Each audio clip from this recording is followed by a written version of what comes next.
sometimes it actually feels like I'm talking to monkeys. And I don't even mean that in an insulting sense, to be like, you guys are monkeys, I'm better than you. I see things that you don't. You guys are just playing, you guys are playing your little games. You're playing checkers, I'm out here playing 8D chess. I'm not even trying to say it like that. I'm saying it in a saddening sense. I feel like I am at just a baseline, like a just completely ordinary level of intelligence and competence in conversation. And it feels like a lot of the people I talk to are actively lowering their own level of conversation and attentiveness and care and stuff like that with their habits. And it's bleeding into their relationships with other people. And that's when I'm noticing it. If you are familiar with Play-Doh, this is gonna get real, real like head up your own assy, but there is one like very famous Play-Doh writing, and I'll try to summarize it very quickly. Essentially, he talks about a group of prisoners chained in a cave with the shadows of people walking by being projected onto the wall in front of them. So all they can see is the shadows in front of them. Because they've been chained in this prison, in this cave for so long, and all they can see is the shadows on the wall in front of them, they think that that is reality. That is the truest form of reality. That is all there is.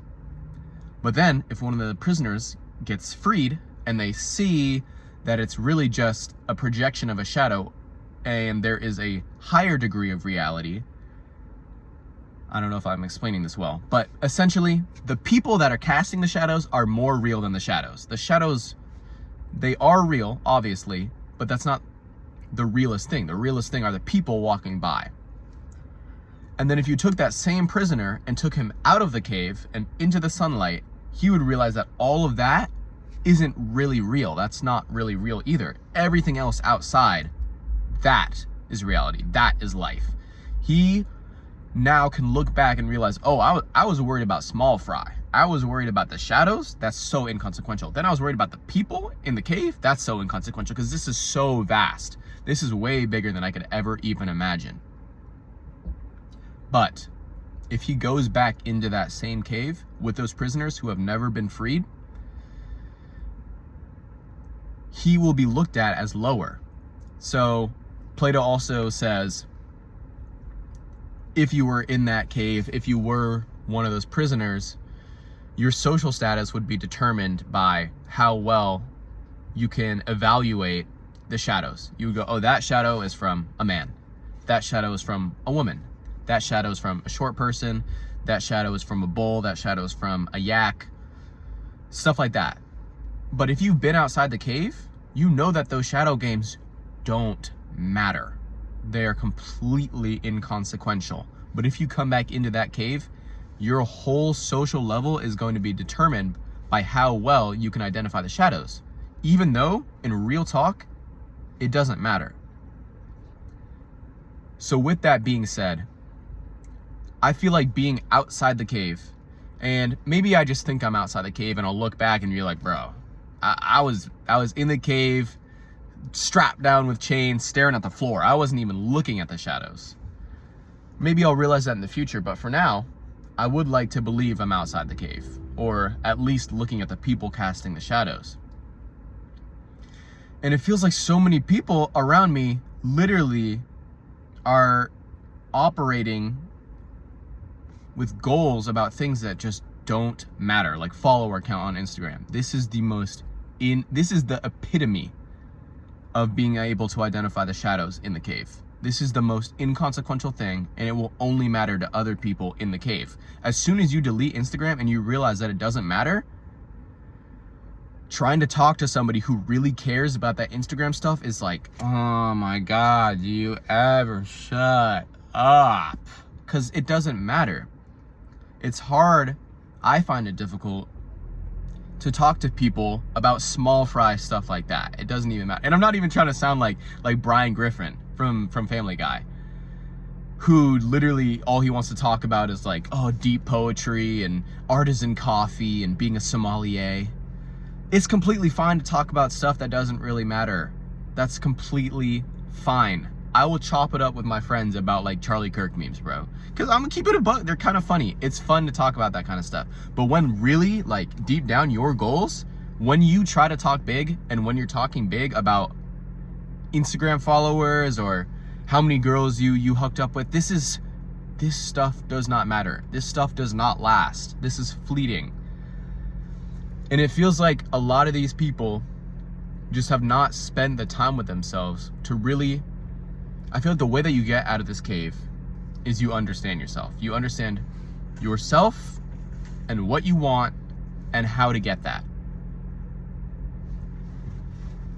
That first part is hard. Looking at yourself, it's hard. It really is. For everybody. For you, for me, for your mom, for my mom, for Bruce Lee. It's difficult because it's painful to look at yourself and see your faults and see where you've wronged in the past. But it seems like people, I don't know if it's because of social media or AI or less critical thinking, or if it's always been like this, or if it's never been like this and I'm making this up. But it feels like people literally are just aimless. They have no idea what it is they actually want, and they're just acting off of primal urges. And I don't mean that in the sense of like hunger and lust and stuff like that. I just mean they do what feels good and don't really care about the long-term implications or effects. And I'm not saying you can't have fun. There's a balance you need to walk between having fun and preserving your health, because a lot of the things that are fun will have bad health effects in the future. But anybody that is older will tell you, man, I wish I prioritized my health and the things that really mattered. I wish I prioritized my health and my family, and I wish I'd taken those risks that would have really been living life instead of living safe and just doing things that made me happy instead of things that made me a better person. And maybe this is just because I'm young. I do talk to a lot of young people, right? But as I said before, like, I don't feel like I'm some special case that sees something in a way, in like some different special way. I feel like I'm literally just at the baseline, and other people are actively digging themselves under the baseline.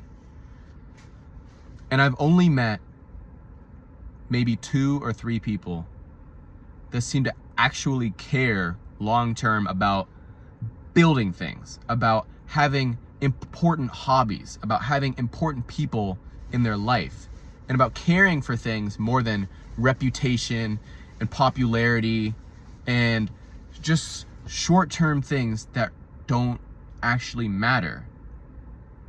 Short-term things that don't build to anything. One of my friends had a great analogy about this. He said, like, your life is like a landscape, and you want to build as many castles as possible. A castle can be anything that is long-lasting and you are building on. That can be a relationship, that can be a skill, that can be a hobby, that can be an interest. Yes, hobbies and interests are different. I'm still working on the definition, but I do believe they're different. But it feels like a lot of people, I don't know if this is especially now or if it's always been like this, they're not building like fortresses, they're building sandcastles. They're gonna build something that won't take very long and it'll get washed away. Lickety split. Lickety split. And I want to surround myself with people that want to build fortresses, that want to build real brick and mortar, blue collar castles. People that I can build castles with together. Let me know if you felt similar, if you felt like you're just talking to people that are on a different wavelength. Because I've been feeling that a lot recently. Let me know. Like, comment, subscribe. Hit the bell.